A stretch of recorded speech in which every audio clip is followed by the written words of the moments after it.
माइयो सुने ले झगड़ा हमरे के गरियावे ले मौगी खूबे लतियावे ले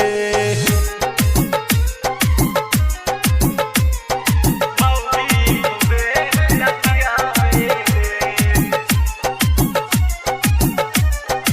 म्यूजिक बाय डीजे उमेश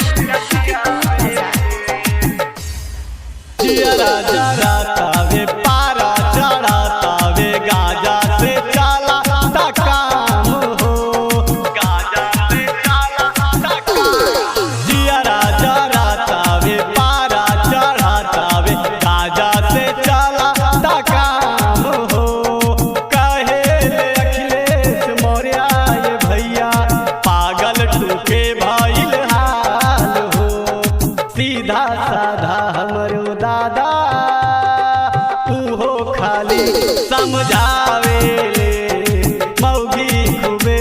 लतियावे ले पी के आई जब रे अरवा